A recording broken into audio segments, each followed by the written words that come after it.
ओम श्री गणेशाय नमः। नमस्कार दोस्तों, स्वागत है आपका अपने चैनल हिंदू पर टीवी पर। दोस्तों, हिंदू कैलेंडर का पहला महीना यानी चैत्र महीना समाप्त हो गया है और अब वैशाख माह शुरू हो गया है। वैशाख माह भगवान विष्णु जी को बहुत प्रिय होता है।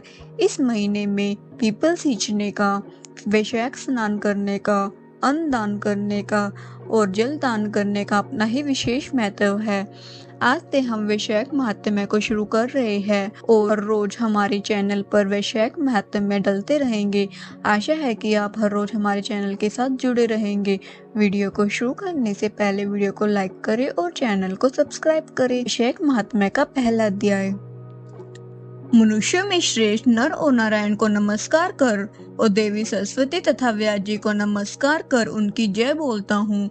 सूत जी बोले, परमेष्टि ब्रह्मा के पुत्र नारद जी से राजा अम्बरीश ने पवित्र वैशाख मास का महत्म्य पूछा। राजा अम्बरीश बोले, हे ब्राह्मण, जो संपूर्ण महीनों के महत्म्य वर्णन किए वे मैंने अच्छी तरह से सुने। सभी महीनों में वैशाख मास श्रेष्ठ है, अतः वैशाख मास का महत्म्य विस्तार से कहिए। मुझे सुनने की इच्छा है। यह मास विष्णु भगवान को प्यारा क्यों है और इनमें कौन कौन से धर्म कार्य उनको क्यों प्रिय है? क्या दान करना चाहिए, उसका क्या फल होता है? ये सब कार्य किस देवता को प्रसन्न करने के लिए करने चाहिए? इस मास में करने योग्य काम क्या है? कौन से कार्य भगवान विष्णु को प्रिय है? इसमें क्या दान किस लिए किए जाते हैं?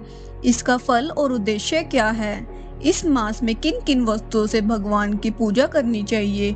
हे नारद, ये सब मुझे विस्तार से सुनाइए, मैं श्रद्धा से सुनूंगा। नारद जी बोले, हे राजन, सभी महीनों का महात्म्य पहले विष्णु जी ने लक्ष्मी जी से किया था, जो मुझसे ब्रह्मा जी ने कहा। तो सब महीनों में कार्तिक, माघ और वैशाख मास श्रेष्ठ है। इन तीनों में भी वैशाख मास सबसे श्रेष्ठ माना गया है। यह महीना माता के समान सब जीवों को अभिष्ट फल देने वाला है। इस महीने में दान, यज्ञ, व्रत और स्नान करने से सब पापों का नाश हो जाता है। यह महीना धर्म, कर्म, यज्ञ और तप का सार है। इसकी देवता भी प्रशंसा करते हैं। यह मास विद्याओं में वेद विद्या के समान, मंत्रों में प्रणव, वृक्षों में कल्प वृक्ष, गौ में कामधेनु, नागों में शेष, पक्षियों में गरुड़ के समान है। देवों में विष्णु, वर्णों में ब्राह्मण, प्रिय वस्तुओं में प्राण और मित्रों में भार्या के समान है। नदियों में गंगा के समान, तेजस्वियों में सूर्य, शास्त्रों में चक्र, धातुओं में सुवर्ण, वैष्णवों में शिवजी के समान, रत्नों में कोतुम मणि तुल्य धर्म के लिए सबसे उत्तम मास है। इस मास के समान विष्णु भक्ति उत्पन्न करने वाला और कोई महीना नहीं है। मेष की संक्रांति वैशाख मास में सूर्योदय से पहले जो मनुष्य स्नान करता है से विष्णु भगवान लक्ष्मी जी सहित अत्यंत प्रसन्न होते हैं। जैसे अन्न से सब प्राणी प्रसन्न होते हैं, वैसे ही वैशाख स्नान से निसंदेह विष्णु भगवान प्रसन्न होते हैं। वैशाख स्नान करने से मनुष्य और जो उनका अनुमोदन करता है वह भी सभी पापों से छूटकर विष्णु लोक जाता है। मेष राशि के सूर्य में प्रातःकाल एक बार भी स्नान कर जो मनुष्य आहिक करता है वह माँ पापों से छूटकर विष्णु लोक पाता है। वैशाख मास में स्नान करने के लिए जो मनुष्य एक भी पग चलता है उसे 10,000 अश्वमेध यज्ञ करने का फल मिलता है। इसमें कोई भी संदेह नहीं है। या एकाग्रचित हो जो ऐसा भी संकल्प करता है उसे भी निसंदेह 100 यज्ञ का पुण्य मिलता है। वैशाख स्नान के लिए धनुष बराबर भी जो मनुष्य चलता है वह संसार के बंधनों से छूट बैकुंठ धाम को जाता है। ब्रह्मांड भर में जितने तीर्थ हैं, हे राजेंद्र, वे सब नगर बाहर के थोड़े से भी जल में रहते हैं। अर्थात वैशाख मास में स्नान के लिए किसी तीर्थ में न जा सके तो नगर के बाहर किसी जलाशय में स्नान करना चाहिए। यम की आज्ञा से शास्त्रों में लिखे पाप उसी समय तक ग्रसते हैं जब तक मनुष्य वैशाख स्नान नहीं करता। हे राजन, विष्णु भगवान की आज्ञा से वैशाख मास में इस आदि के अधिष्ठाता देवता सूर्योदय से 6 घड़ी तक जल के बाहर मनुष्य के हित के लिए ठहरते हैं। हे राजेंद्र, उस समय तक भी जो लोग स्नान के लिए नहीं आते वे उनको दारुण शाप दे अपने स्थान को चले जाते हैं। इसलिए वैशाख स्नान अवश्य करना चाहिए। जय विष्णु भगवान की जय। वैशाख महात्म्य का दूसरा अध्याय। नारद जी बोले, हे राजन, वैशाख के समान कोई महीना नहीं है, समयुग के समान कोई दूसरा युग नहीं है, वेद के समान शास्त्र नहीं है, गंगा जी जैसा कोई तीर्थ नहीं है, जलदान के समान कोई दूसरा दान नहीं है, भार्य के समान कोई दूसरा सुख नहीं है, खेती जैसा कोई धन नहीं है और जीवन के समान कोई लाभ नहीं है, उपवास जैसा दूसरा कोई तप नहीं है, दान जैसा सुख और दया के समान दूसरा धर्म और नेत्रों के समान कोई ज्योति नहीं है, भोजन के समान कोई तृप्ति, खेती के समान कोई व्यापार, धर्म के समान कोई हितकारी मित्र नहीं है और सत्य के समान कोई यश नहीं है, आरोग्य के समान कोई हर्ष, केशव के समान कोई रक्षक, माधव के तुल्य संसार में कोई पवित्र नहीं है। ऐसा परमोत्तम वैशाख मास शेषशायी भगवान को सदा प्यारा है। भगवान के प्यारे इस महीने को जो लोग बिना व्रत किए व्यतीत किए रहते हैं, वे धर्महीन होकर शीघ्र ही पशु योनि पाते हैं। उनका कुआं बावड़ी बनवाना, बगीचे लगवाना आदि सभी धर्म वृथा है, उनका कुछ फल नहीं होता। जो मनुष्य वैशाख माह में नियम पूर्वक भोजन आदि करते हैं, वे विष्णु भगवान की सायुज्य मुक्ति को अवश्य प्राप्त होते हैं। इसमें कोई संदेह नहीं है। संसार में अनेक प्रकार के दान और व्रत है, परंतु उनके करने से शरीर को अत्यंत परिश्रम होता है। उनसे संसार में बार बार जन्म लेना पड़ता है। परंतु वैशाख मास में केवल स्नान कर लेने से प्राणी आवागमन से छूट जाता है। तब दान करने से जो पुण्य होता है, संपूर्ण तीर्थों में स्नान करने से जो फल मिलता है, वह सब वैशाख मास में केवल जल दान करने से ही मिल जाता है। जिसमें जल दान करने की सामर्थ्य न हो, वे ऐश्वर्य की इच्छा करने वाले दूसरों से कहकर जल दान करावे। यह कर्म भी सब दानों से अधिक है। तराजू के पलड़े में सब प्रकार के दान और दूसरे जलदान रखकर तोले तो जलदान ही भारी निकलेगा। जो यात्रियों के लिए प्याऊ लगाकर जलदान करता है, वह अपने करोड़ों कुलों का उद्धार कर विष्णु लोक को जाता है। हे राजन, प्याऊ लगाने से देवता, पितृ और ऋषि सब निसंदेह अत्यंत प्रसन्न होते हैं। प्याऊ लगा के थके हुए यात्रु को संतुष्ट करता है। उससे ब्रह्मा, विष्णु और शिव सब देवता प्रसन्न होते हैं। जो जल की इच्छा हो तो जल दान करे, छाया की इच्छा हो तो छतरी दे, और हे राजन, जो विजन की इच्छा हो तो वैशाख मास में पंखा दान करे। जितने दान बताए गए हैं, उनमें जल दान, छत्र दान और पंखा दान सबसे उत्तम है। इन्हीं का दान वैशाख मास में अवश्य करना चाहिए। जो वैशाख के महीने में कुटुंबी ब्राह्मण को जल से भरा घड़ा नहीं देता, वह चातक की योनि पाता है। प्यासे महात्म्य को शीतल जल पिलाता है, उसे हे राजेंद्र स्तोर राजसी यज्ञ का फल मिलता है। जो धूप, परिश्रम और पसीना से व्याकुल ब्राह्मण को पंखा से हवा करता है, वह सब पापों से रहित गरुड़ के समान हो जाता है। जो मनुष्य वैशाख में ब्राह्मण को पंखा नहीं देता, वह अनेक प्रकार के वात रोगों से पीड़ित हो नरक भोगता है। जो थके ब्राह्मण की वस्त्र से हवा करता है, वह सब पापों से छूट विष्णु भगवान की सायुज्य मुक्ति पाता है। जो शुद्ध मन से ताड़ का पंखा दान करते हैं, वह सब पापों से छूट विष्णु लोक को जाते हैं। तुरंत श्रम दूर करने वाले पंखे का दान नहीं करने वाले अनेक प्रकार की यातनाएं भोगकर संसार में पापी होते हैं। हे राजेंद्र, आध्यात्मिक दुख की शांति के निमित्त वैशाख मास में छतरी का दान करना उचित है। हे राजेंद्र, आध्यात्मिक दुख की शांति के निमित्त वैशाख मास में छतरी दान करना उचित है। जो मनुष्य विष्णु भगवान के प्यारे इस वैशाख मास में छतरी दान नहीं करते, उनको कहीं छाया नहीं मिलती।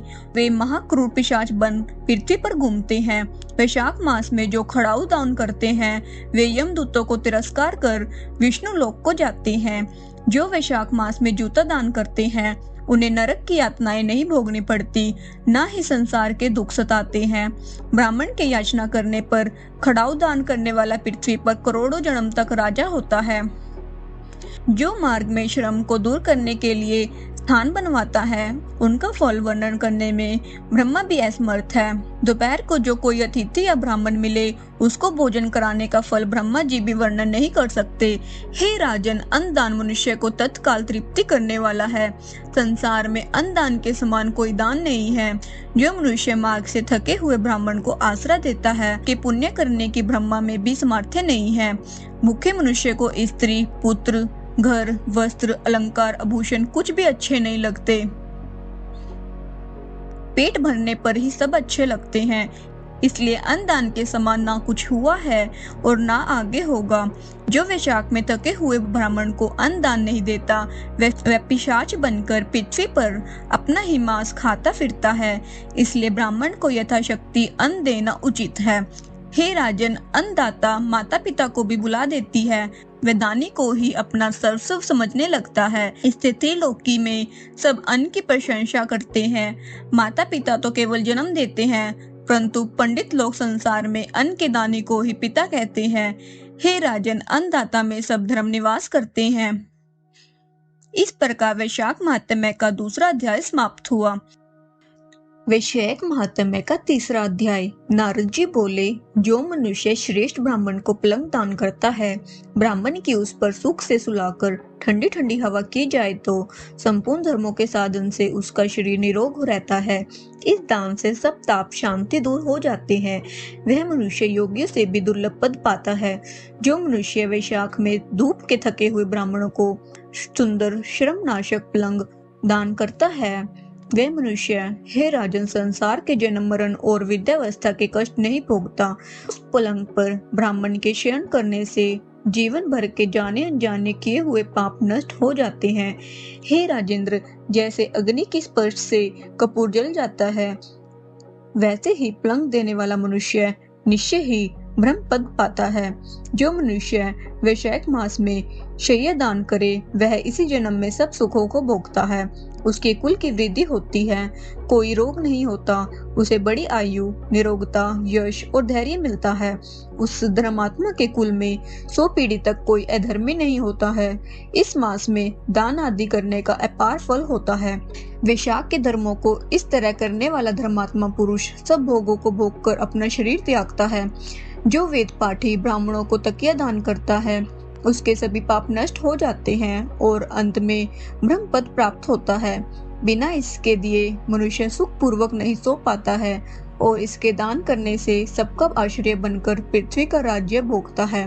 हे राजन, वह मनुष्य 7 जन्म तक सदा सुखी, भोगी, धर्म परायण और विजयी होता है, फिर अपने 7 कुल समेत मुक्त हो जाता है। जो मनुष्य चटाई अथवा और किसी प्रकार का आसन देता है, जिस पर पत्रशाही विष्णु भगवान स्वयं विराजते हैं, इससे जल में पड़ी हुई ऊन नहीं भीगती। ऐसे ही संसारी जीव संसार के बंधन को नहीं प्राप्त होता है। चटाई को देने वाला पुरुष आसन और सैया पर आरूढ़ हो सब तरह सुख रहता है। जो शयन करने के लिए चटाई और कंबल दान करता है, वह मुक्त हो जाता है, इसमें कोई भी संदेह नहीं है। निंद्रा से दूर हो जाता है और निंद्रा से परिश्रम दूर हो जाता है। वही निंद्रा चटाई पर सुख पूर्वक आती है। हे राजन, जो वैशाख में कंबल का दान करता है, वह अकाल मृत्यु से छूटकर 100 वर्ष तक जीवित रहता है। धूप से व्याकुल ब्राह्मण को जो मनुष्य पतला वस्त्र देता है, उसकी पूर्ण आयु होती है और परलोक में परम गति मिलती है। कपूर भीतर की गर्मी को दूर करता है, अतः कपूर का दान ब्राह्मण को दे तो मोक्ष मिलता है और दुख का नाश होता है। जो ब्राह्मण को फूल और कुमकुम दान करे तो सार्वभौम राजा हो, सब प्राणी उसकी आज्ञा में रहे और पुत्र और पौत्र युक्त होकर सब भोगों को भोग मोक्ष पाता है। त्वचा और हड्डी के संताप को चंदन तत्काल दूर कर देता है, अतः जो चंदन दान करता है, वह तीनों पापों से दूर हो मोक्ष को प्राप्त होता है। जो जल में भीगी हुई खस, चंपा या कुशा दान करता है, हे राजन, वह प्राणी सब प्रकार के सुख भोगता है। सब देवता उसकी सहायता करते हैं, उसके सब पाप और दुख दूर हो जाते हैं और अंत में मोक्ष पाता है। जो वैशाख में गोराचन और कस्तूरी दान करता है, वह तीनों ताप से छूटकर मोक्ष पद पाता है। जो मेष की संक्रांति में तांबुल और कपूर दान करता है, वह पृथ्वी में सारे सुख भोग कर निर्वाण पद प्राप्त करता है। जो मनुष्य सेवती और जूही दान करता है, वह सार्वभौम राजा होकर अंत में मोक्ष पद पाता है। जो वैशाख में केतकी और मल्लिका दान करता है वह माधव भगवान की आज्ञा से मोक्ष पद पाता है। जो मनुष्य ब्राह्मण को सुपारी और अन्य सुगंधित द्रव्यों का दान देता है, हे राजन, जो नारियल दान करता है उसके पुण्य के फल चित्त लगाकर सुनो। वह 7 जन्म तक ब्राह्मण के घर में जन्म लेता है और धनवान तथा वेद पाठी होता है। फिर वह 7 कुल समेत विष्णु लोक को जाता है। हे राजन, जो प्राणी विश्राम मंडप बनाकर ब्राह्मण को देता है उसके पुण्य के फल कहने को मेरी सामर्थ्य नहीं है। जो मनुष्य छाया मंडप बनवाकर भीतर बालू बिछाकर उसमें प्याऊ लगवा देता है तो वह जो मनुष्य मार्ग में बाग, तड़ाग, कुआं और झोपड़ी बनवाता है वह बड़ा धर्मात्मा है, उसको पुत्रों से और क्या। जो मनुष्य कुआं, तालाब, मंडप और प्याऊ लगवा तथा सहधर्म का करना यही उसका पुत्र है। संतान 7 प्रकार की है, इन 7 में से एक भी नहीं करता वह मनुष्य स्वर्ग को नहीं जाता। उत्तम शास्त्रों का सुनना, तीर्थ यात्रा, सत्संग, जलदान, अन्नदान, पीपल का पेड़ लगवाना और पुत्र होना, ये 7 प्रकार की संतान देवताओं ने कही है। अन्य सैकड़ों धर्म करने पर भी मनुष्य को संतान नहीं मिलती, इसलिए संतान की इच्छा करने वालों को इनमें से एक कर्म अवश्य करना चाहिए। पशु, पक्षी, मृग और वृक्षों को भी स्वर्ग सुख नहीं मिलता, फिर मनुष्य को तो कहना ही क्या। जो मनुष्य सुपारी, नागवल्ली, कपूर और अगर सहित पान दान करता है वह निश्चय ही शारीरिक पापों से मुक्त हो जाता है तथा यश, धैर्य और लक्ष्मी प्राप्त करता है। रोगी रोग से छूट जाता है और निरोगी मोक्ष को पाता है। जो वैशाख में ताप नाशक छाछ का दान करता है वह विद्यावान और धनवान होता है, इसमें संदेह नहीं है, क्योंकि गर्मी की ऋतु में तकर के समान कोई दान नहीं है। इसलिए मार्ग के कारण थके हुए ब्राह्मण को छाछ का दान करे।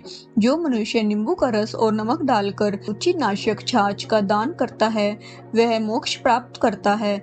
जो गर्मी से व्याकुल ब्राह्मण को दही की लस्सी पिलाता है, हे राजन, उसके पुण्य का फल कहने की मुझ में सामर्थ्य नहीं है। जो वैशाख महीने में अच्छे चावल दान करता है उसकी बड़ी आयु होती है और वह सब यज्ञों के फल को पाता है। जो तेज रूप गौ का घी दान देता है वह अश्वमेध का फल प्राप्त कर विष्णु भगवान के मंदिर में आनंद पाता है। जो मेष संक्रांति में ककड़ी और गुड़ का दान करता है वह सब पापों से छूट श्वेत द्वीप को जाता है। जो मनुष्य दिन के ताप की शांति के लिए ईख दान करता है उसका अनंत पुण्य होता है। जो सायकाल में श्रम की शांति के लिए पान का दान करता है वह सब पापों से छूटकर विष्णु की सायुज्यता पाता है। जो सायकाल के समय ब्राह्मण को फल और पान का दान करे तो उसके पितरों का निश्चय सुधा पान मिलता है। जो वैशाख महीने में पक्के आम के फल और पान का दान करता है उसके सब पाप निश्चय ही दूर हो जाते हैं। चैत्र महीना की अमावस्या को पेय से भरे घड़े का दान करने से 100 गया श्राद्ध कर लिया, उसमें संदेह नहीं। चैत्र की अमावस्या को कस्तूरी, कपूर, मल्लिका, खस आदि वस्तुओं से युक्त जल कुंभ का दान पितृश्वरों के लिए करता है उसको 96 श्राद्ध का पुण्य निसंदेह होता है। एक महात्म्य का 3रा अध्याय समाप्त।